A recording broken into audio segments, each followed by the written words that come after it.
کہ جو شخص اللہ تعالیٰ کی محبت سے اعراض کرتا ہے اللہ تعالیٰ اس بندے سے ناراض ہوتے ہیں اور اس کو نفسانی محبتوں میں گرفتار کر دیتے ہیں. یہ اللہ تعالیٰ کا عذاب ہوتا ہے بندے کے اوپر کہ اللہ تعالیٰ کسی بندے کو مخلوق کی محبت میں گرفتار کر دیں. چنانچہ آپ دیکھیں کوئی عورت کی محبت میں گرفتار ہوگا, کوئی مال کی محبت میں گرفتار ہوگا, کوئی کاروبار کی محبت میں گرفتار ہوگا, اسی محبت میں زندگی گزر رہی ہوگی. تو اللہ رب العزت کی محبت کو پانا یہ مقصد زندگی ہے, اور اس کے لیے دل کو خالی کرنا باقی محبتوں سے یہ لازمی شرط ہے. اس کے بغیر انسان کو محبت نہیں مل سکتی. اور یہ دل کیسے خالی ہوگا؟ اس کے لیے ذکر کی کثرت کرنی پڑے گی, لا الہ الا اللہ کی ضربیں لگانی پڑیں گی تاکہ دل سے مخلوق کی محبت نکلے اور اللہ تعالیٰ کی محبت دل میں بھر جائے.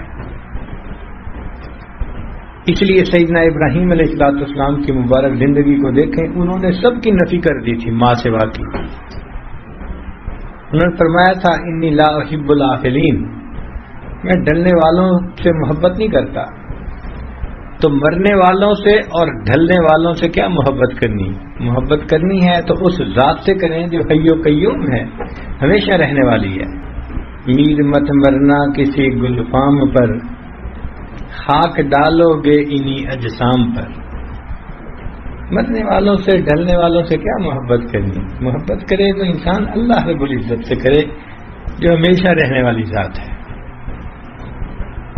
جبریل علیہ السلام تشریف لائے اور انہوں نے اللہ کے پیارے حبیب صلی اللہ علیہ وسلم سے عرض کیا, اے اللہ کے حبیب صلی اللہ علیہ وسلم احبب من شئتا, جس سے چاہیں آپ محبت کریں, فإنک مفارق, ایک دن آپ کو جدا ہونا ہے. تو اصول سمجھ لیجئے, جو مخلوق سے محبت کرے گا ایک نہ ایک دن اس کو مخلوق سے جدا ہونا پڑے گا. جو اللہ سے محبت کرے گا ایک نہ ایک دن اللہ سے ملا دیا جائے گا. تو محبت تو اللہ سے کرنی چاہیے, دعا مانگنی چاہیے کہ اللہ ہمیں ایسی محبت عطا فرما. اب اس محبت کی کچھ علامات ہیں جن علامات سے پتہ چلتا ہے کہ اس بندے کے دل میں اللہ تعالیٰ کی محبت موجود ہے. پہلی نشانی کہ جب دل میں اللہ تعالیٰ کی محبت ہوتی ہے تو دل اللہ کے لیے بے قرار ہوتا ہے, اللہ سے ملاقات کو جی چاہتا ہے. اور حدیث پاک میں فرمایا کہ جو بندہ اللہ سے ملاقات کو محبوب رکھتا ہے تو اللہ تعالیٰ اس سے ملاقات کو محبوب رکھتے ہیں. من احب لقاء اللہ احب اللہ لقاءہ. تو محبت کی پہلی علامت کہ دل اللہ کے لیے بے قرار رہتا ہے اور انسان اللہ تعالیٰ کی محبت پانے کے لیے تڑپتا ہے. اور پھر دل چاہتا ہے کہ محبوب سے محبت کا اظہار کریں. محبت اظہار چاہتی ہے, عشق اور مشق یہ اظہار چاہتے ہیں, چھپے نہیں رہ سکتے. تو اللہ تعالیٰ کی محبت بھی اظہار مانگتی ہے. تو اظہار کیسے کریں؟ اللہ نے نماز کو اس کا وسیلہ بنا دیا. چنانچہ ہم جب نماز پڑھتے ہیں نا تو گویا اللہ تعالیٰ سے اپنی محبت کا اظہار کر رہے ہوتے ہیں. اللہ کے سامنے ہاتھ باندھ کے کھڑے ہوتے ہیں, پھر رکوع کرتے ہیں, پھر سجدہ کرتے ہیں. یہ گویا اللہ سے محبت کا اظہار ہے, یہ ایک وسیلہ ہے اللہ سے محبت کا. اللہ تعالیٰ کا دیدار تو مومن کو جنت میں ہوگا. دنیا میں اللہ تعالیٰ نے کہا کہ تم دیدار تو نہیں کر سکتے, البتہ اس دیدار کا تصور کر سکتے ہو. تو فرمایا کہ ٹھیک ہے, دن میں 5 مرتبہ اس دیدار کا تصور کر کے کھڑے ہو جاؤ, یہ نماز ہے. اس لیے فرمایا ان تعبد اللہ کأنک تراہ, تم اللہ کی عبادت ایسے کرو جیسے اسے دیکھتے ہو. فإن لم تکن تراہ فإنہ یراک, اور اگر یہ تمہارے لیے مشکل ہے تو یوں محسوس کرو کہ اللہ تمہیں دیکھ رہا ہے. تو بھائی ہم محبوب کو دیکھیں یا محبوب ہمیں دیکھے, مقصد تو وہی دیدار کا ہوا نا. تو دن میں 5 مرتبہ مشق کروائی کہ جنت میں جو چیز تمہیں ملنی ہے اس کا تصور کر کے یہاں اپنا ٹائم گزارو. جب محبوب سے ملاقات نہیں ہو سکتی تو اس کے تصور میں ہی مزہ آتا ہے، دستور ہے۔ اس لیے مومن کو نماز میں مزہ آتا ہے، وہ نماز میں سکون پاتا ہے۔ نبی علیہ الصلوۃ والسلام ارشاد فرماتے تھے، ارحنی یا بلال، اے بلال مجھے ٹھنڈک پہنچا، یعنی اذان دے، اذان سن کے میرے دل کو ٹھنڈک مل جائے گی، میری آنکھیں ٹھنڈی ہوں گی۔ اور نبی اسلام نے فرمایا کہ میں 3 چیزوں سے محبت کرتا ہوں، اور ان میں سے ایک فرمایا وقرۃ عینی فی الصلاۃ، میری آنکھوں کی ٹھنڈک نماز میں ہے۔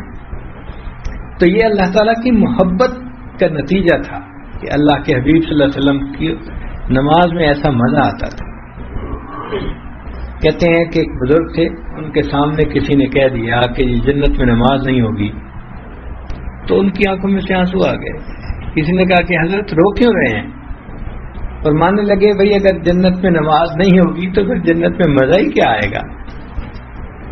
کتنا ان کو مزہ آتا ہوگا نماز میں، کہ نماز نہ ہوگی تو جنت پہ پھر مزہ ہی کیا ہے۔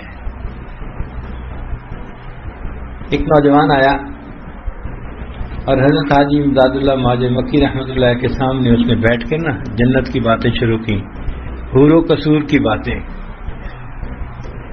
حضرت سنتے سنتے جب اس نے بات مکمل کر لی تو فرمانے لگے کہ بھائی اگر قیامت کے دن اللہ نے ہم پر رحمت فرمائی تو میں تو یہ عرض کروں گا، اللہ مجھے اپنے عرش کے نیچے مصلی کی جگہ دے دیجیے۔ کتنا مزہ آتا ہوگا کہ میں تو اللہ سے یہ نعمت مانگوں گا، اللہ مجھے عرش کے نیچے مصلی کی جگہ دے دیجیے۔ ہمیں جو مزے دنیا میں نصیب نہیں ہو سکتے وہ مزے اللہ والوں کو نماز کے ذریعے سے حاصل ہو جاتے ہیں۔ حضرت مولانا یحییٰ رحمۃ اللہ لمبا سجدہ کرتے تھے۔ کسی نے پوچھا حضرت اتنا لمبا سجدہ؟ فرمایا جب میں سجدہ کرتا ہوں مجھے یوں محسوس ہوتا ہے کہ جیسے میں نے اپنے آقا کے قدموں پہ سر رکھ دیا، میرا سر اٹھانے کو دل نہیں کرتا۔ وہ کیسی نماز ہوگی محبت بھری کہ بندہ سجدہ کرے اور یوں محسوس کرے کہ میں آقا کے قدموں پہ سر رکھ رہا۔ حضرت مولانا فضل الرحمان گنج مراد آبادی رحمۃ اللہ علیہ نے ایک مرتبہ فرمایا، اشرف علی جب میں سجدہ کرتا ہوں مجھے یوں محسوس ہوتا ہے جیسے قدرت نے میرے رخسار کا بوسہ لے لیا۔ تو نماز میں مزہ آتا ہے مومن کو، اس لیے کہ وہ اللہ سے ملاقات کا بہانہ ہوتی ہے۔ اور ویسے بھی اگر نماز پڑھتا ہے بندہ تو اللہ سے ہم کلامی ہوتی ہے۔ حدیث پاک میں ہے الحمدللہ رب العالمین، جب یہ کہتا ہے تو اللہ جواب دیتے ہیں حمدنی عبدی، میرے بندے نے میری حمد بیان کی۔ تو ایک ایک آیت مومن پڑھ رہا ہے اور اس کے جواب میں پروردگار عالم اس کا جواب دے رہے ہیں، تو ہم کلامی ہوئی نا۔ اسی لیے یہ محبت کی علامات ہیں۔ جس کو اللہ سے محبت ہوگی وہ نمازیں بھی پڑھے گا، پھر نوافل کو بہانہ بنائے گا اللہ سے ملاقات کا۔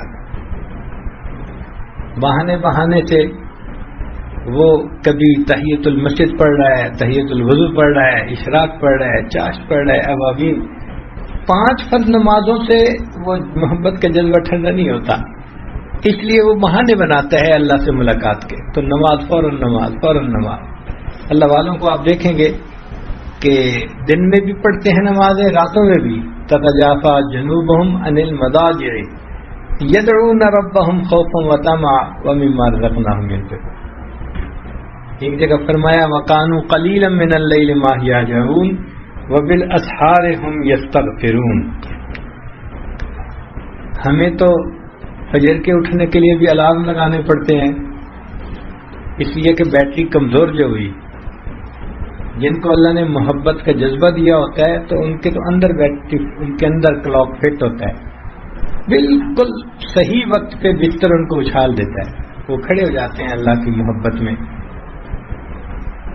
مجھ کو نہ اپنا ہوش نہ دنیا کا ہوش ہے، مجھ کو نہ اپنا ہوش نہ دنیا کا ہوش ہے، بیٹھا ہوں مست ہو کے تمہارے جمال میں، تاروں سے پوچھ لو میری روداد زندگی، راتوں کو جاگتا ہوں تمہارے خیال میں۔ وہ اللہ کی یاد میں، اللہ کی محبت میں راتوں کو مصلی پہ کھڑے ہوتے ہیں۔ میری فریاد سن لے میرے مولا، بنا لے اپنا بندہ دل بدل دے۔